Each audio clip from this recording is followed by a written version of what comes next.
네, 이번에는 과학과 관련된 재미있는 도서를 소개해드리는 사이언스 앤 북 시간입니다. 네, 오늘은 창의적인 생각이 왜 세상을 바꿀까라는 제목의 책인데요. 저자이신 서울계홍초등학교 박상민 선생님 나와 계십니다.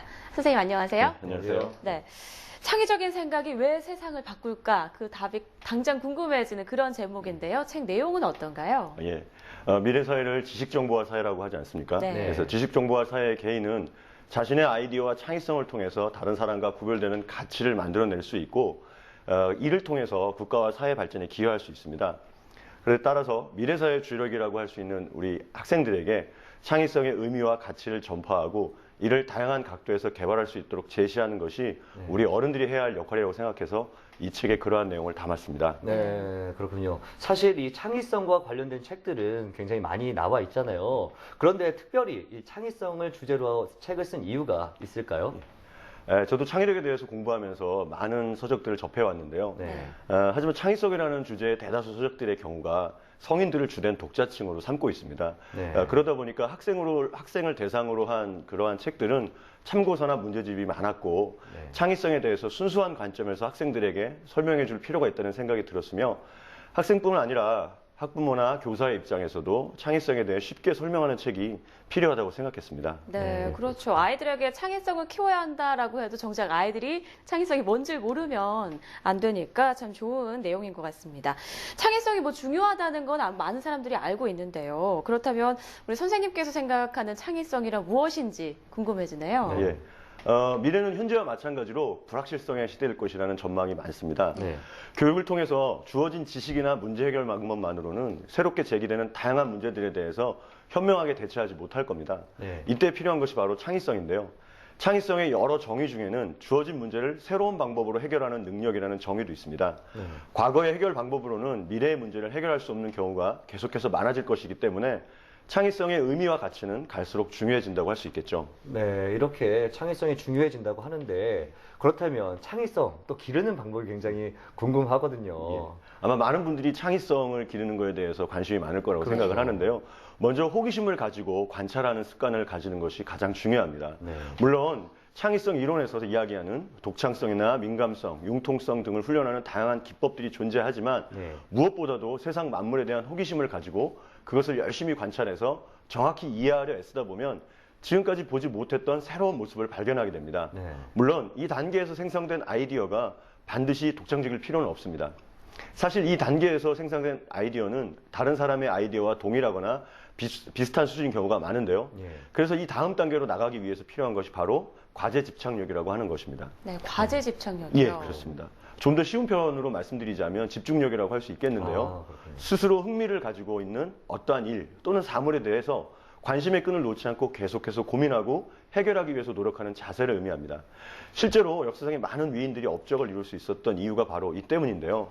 발명왕으로 일컬어지는 에디슨의 경우에 천재는 1%의 영감과 99%의 노력으로 이루어진다는 명언에서 99%의 노력이 의미하는 바가 바로 과제 집착력인 것이죠. 네, 그러니까 창의성을 위해서는 호기심과 예. 더불어서 집중력이 필요하다. 예, 네, 그렇습니다. 이런 말씀이신데 예, 예.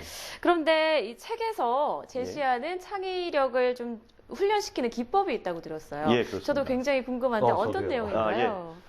창의성을 기르는 방법에서 크게 확산적 사고 기법과 수렴적 사고 기법이 있다고 합니다. 네. 쉽게 말씀드리면 생각을 넓히는 방법과 이렇게 해서 생성된 다양한 아이디어들을 추려 나가는 과정을 훈련하는 것인데요. 확산적 사고 기법에서 가장 유명한 방법이 바로 브레인스토밍이라는 것입니다. 네. 이름에서 알 수 있듯이 머릿속에 폭풍이 생기듯이 아이디어들을 마구 쏟아내는 것인데요. 주로 기업에서 제품 아이디어들을 생성해낼 때 많이 사용하는 기법이지만 개인적 차원에서도 충분히 사용할 수 있는 그러한 방법입니다. 수렴적 사고 기법은 확산적 사고 기법에서 생성된 아이디어들의 경중을 따져서 하나씩 제거해가는 방법이나 각각의 아이디어의 척도에 따라서 점수를 부과하여 골라나가는 방법 등을 이야기하는 것입니다. 네. 네, 창의성을 기르는 방법이 굉장히 체계적으로 되어 있다라고 예, 그렇습니다. 느껴지는데 현재 학교 선생님으로 근무하고 계시잖아요. 예, 그렇습니다. 요즘 학교에서는 창의성을 기르는 방법에 대해서 어떻게 하고 있는지 예. 궁금하네요.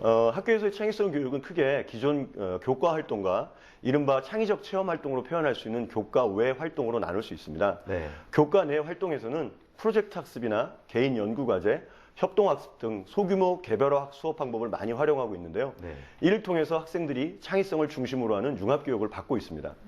교과의 활동은 창의적 체험활동과 방과후 학교 프로그램으로 나눌 수 있고요. 네. 창의적 체험활동은 재량활동, 특별활동, 봉사활동으로 구성되어 있는데 특히 재량활동에서 창의성 교육이 많이 이루어지고 있습니다. 네. 또 방과후 학교 프로그램에서는 교과에서 다루지 못하는 다양한 주제를 중심으로 창의적인 접근을 하고 있습니다. 네. 아무래도 아이들의 창의력이 중요하다라고 생각을 하니까 학교에서도 이렇게 이런 교과서적인 또 교회적으로도 많은 시스템이 또 마련되고 있군요. 그런데 또 이 책에서 다루고 있는 내용 외에도 또 다른 또 창의력과 관련된 책을 구상하고 계시다고 들었어요. 예. 어떤 책인가요? 이번 창의적인 생각이 왜 세상을 바꾸는가는 창의성에 대한 원론적인 이야기들을 많이 담았습니다. 네. 거기에 더불어서 학생들로 하여금 창의적인 생각에 대한 흥미와 관심을 높일 수 있도록 노력했는데요. 이번 책에 넣지 못한 내용 중에서 자신의 창의적인 아이디어를 보호받고 다른 사람의 아이디어를 보호하는 일의 중요성에 대하여 특히나 지적재산권과 같은 조금은 어려울 수 있는 내용을 자세하면서도 쉽게 일화 중심으로 알려줄 수 있는 책을 구상하고 있습니다. 네, 그렇군요. 제가 이 책을 보니까 주로 초등학생들이 많이 읽을 것이라는 좀 생각이 드는데 함께 또 학부모님과 교사들도 보게 될 거잖아요. 네, 그런 분들에게 특별히 좀 전하실 말씀이 있다면. 이 책은 초등학생을 대상으로 한 것이 맞습니다. 네. 하지만 주변에 계신 학부모님들도 관심 있게 보고 계시더라고요.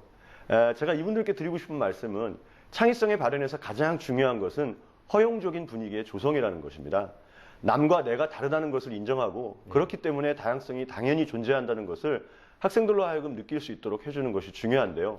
또한 학생들에게 신뢰를 나누어 주면서 동시에 학생의 자존감을 살려주어야만 진정한 창의성이 발현될 수 있다는 것을 꼭 말씀드리고 싶습니다. 네, 정말 막연하게 생각했던 창의성이라는 단어가 이 책을 통해서 조금 더 구체적으로 와닿는 것 같은데 또 아이와 또 학부모님께서 함께 이 책을 읽고 같이 또 대화를 나누고 이런 시간을 가져도 좋을 것 같네요. 네. 네, 오늘 말씀 고맙습니다. 감사합니다. 고맙습니다.